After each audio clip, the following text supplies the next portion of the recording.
Assalamualaikum warahmatullahi wabarakatuh. Saya Wukirasi Rajapatni dari Fakultas Farmasi Universitas Wahid Hasyim Semarang, kelas A1. Saya akan menjelaskan kasus dari percobaan 5, yaitu tentang uji ANOVA ataupun uji Kruskal-Wallis. Sebelumnya, saya akan memperlihatkan soalnya terlebih dahulu.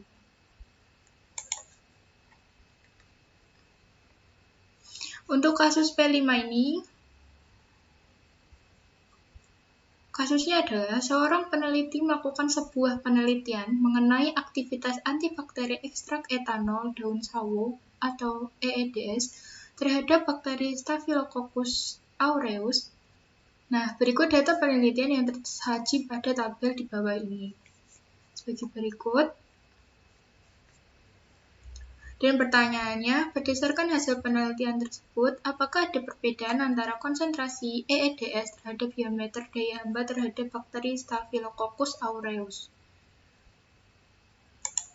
Nah, untuk melakukan uji tersebut, kita harus sebelum melakukan uji ANOVA ataupun Kruskal-Wallis, kita harus melakukan uji normalitas distribusi dan juga uji homogenitas. Nah, yang pertama kita lakukan adalah melakukan uji normalitas distribusi menggunakan uji Saviro-Wilk.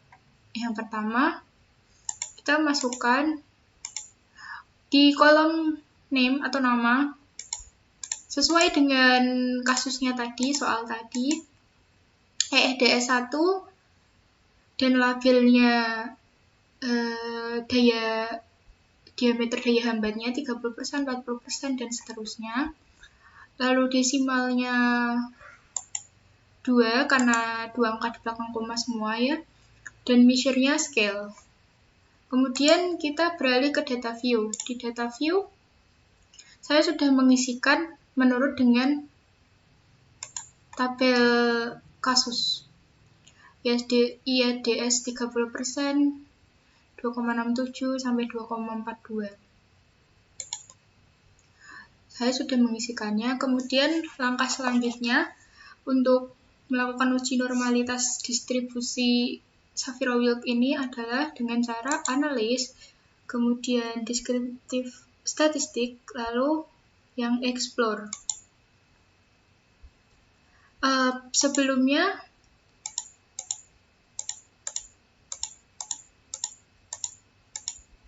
ini berada di sini, lalu kita ubah semua berada di kolom dependent list.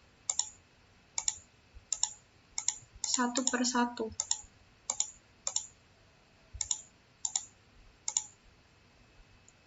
Kemudian pada kolom plots kita pilih yang known dan yang normality plot with test. Lalu continue dan OK.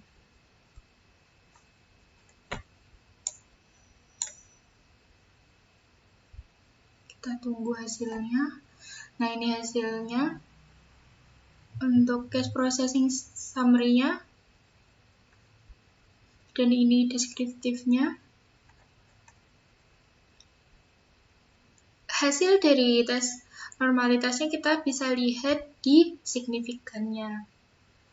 Untuk kesimpulan uji normalitas distribusi ini, yaitu pada signifikan terdapat nilai tiap EEDS lebih dari 0,05. Ya, ini sebagai contoh 0,374 itu lebih dari 0,05. Dan seterusnya ini lebih dari 0,05 semua, maka dapat diartikan sampel terdistribusi normal.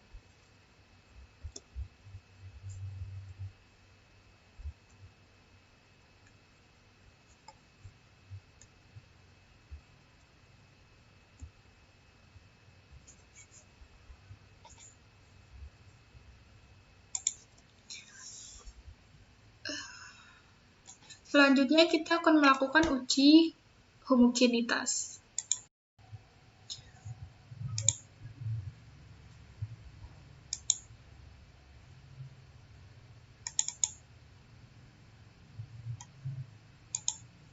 Pada uji homogenitas, pada kolom nama kita beri nama jenis aktivitas atau kelompok juga boleh. Saya memakai jenis aktivitas, pada labelnya juga sama, jenis aktivitas. Desimalnya 0 karena kita hanya menuliskan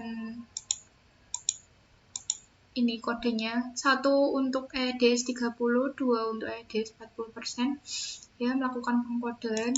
Sedangkan yang diameter daya hambatan atau mm, bisa disingkat mm, desimalnya 2 karena 2 angka di belakang koma. Values-nya tidak ada, measure-nya scale semua. Lalu pada data view, ini saya sudah mengisikannya jenis aktivitasnya. Jika diisi 1, maka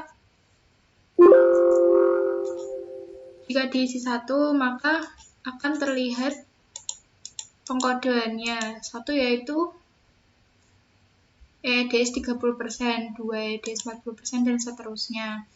Untuk diameter daya hambatnya atau mm-nya saya isikan sesuai dengan tabel kasus.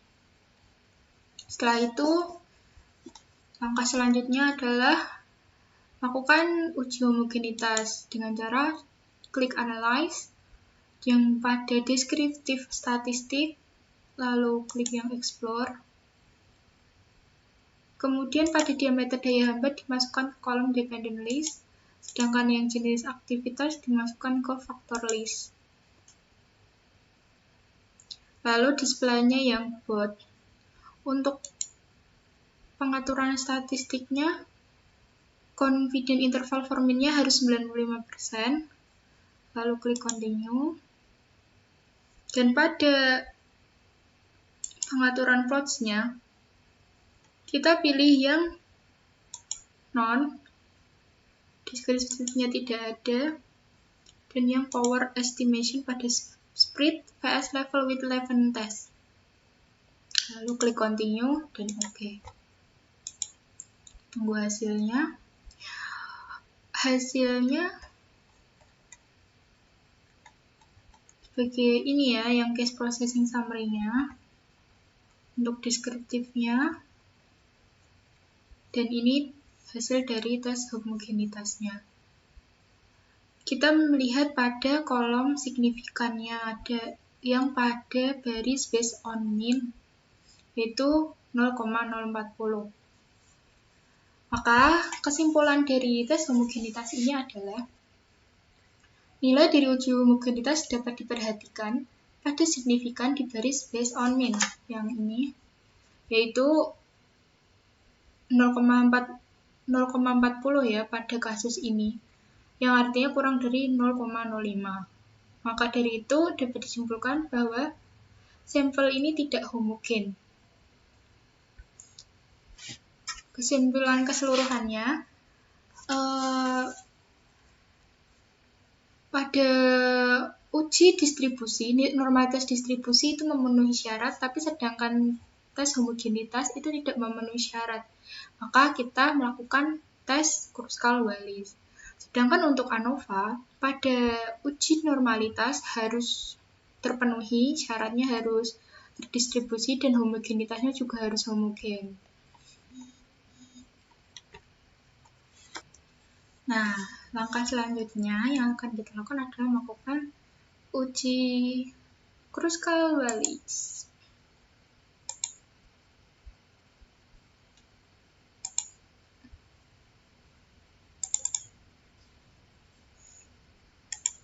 Pada uji Kruskal-Wallis, untuk kolom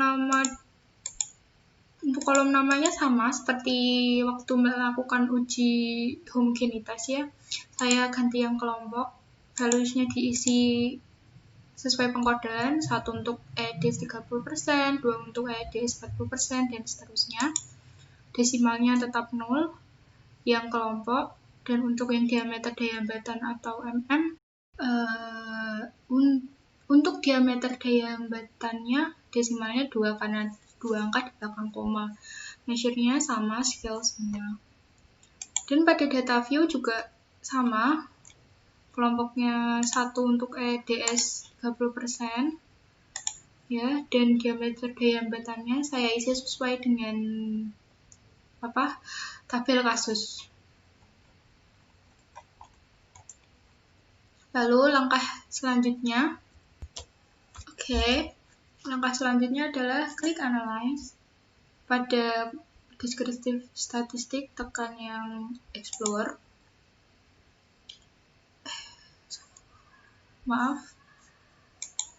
Maksudnya untuk yang non-parametric test, lalu yang legacy dialog, dan di key independent samples. Seperti ini hasilnya. Yang untuk diameter daya hambat berada di test variabilis, sedangkan yang kelompok berada di grouping variable. Kita mengisikan define range-nya dari minimumnya menjadi minimum, kan maksimumnya 5. Kenapa 5? Karena pada kasusnya ada 5 macam.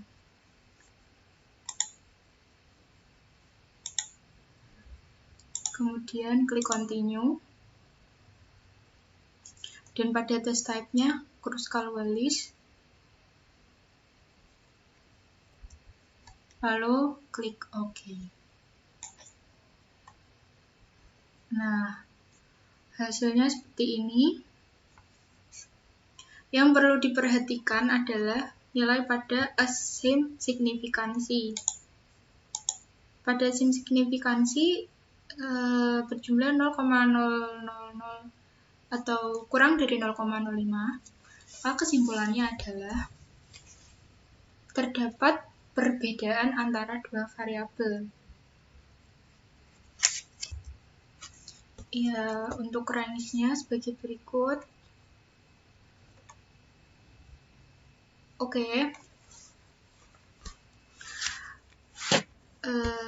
Kesimpulan pada kasus ini, kita melakukan uji Kruskal-Wallis dan tidak melakukan uji ANOVA karena tidak memenuhi syarat homogenitas.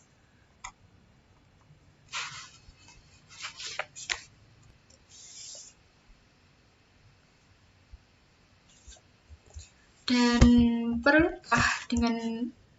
perlukah dilakukan uji Mann-Whitney? Selain pengembangan dari uji Mann-Whitney, menurut pengertian dari uji Kruskal-Wallis menjelaskan bahwa uji beda variabel tersebut tertuju apabila variabel lebih dari 2. Sama halnya dengan uji Mann-Whitney, bedanya uji U ini diperuntukkan kasus yang mengandung 2 kelompok variabel yang saling bebas. Kesimpulannya, kita tidak melakukan uji Mann-Whitney. Baik, sekian presentasi dari saya, penjelasan kasus pada percobaan 5 ini. Mohon maaf apabila ada salah kata dan mohon koreksinya kembali. Terima kasih. Wassalamualaikum warahmatullahi wabarakatuh.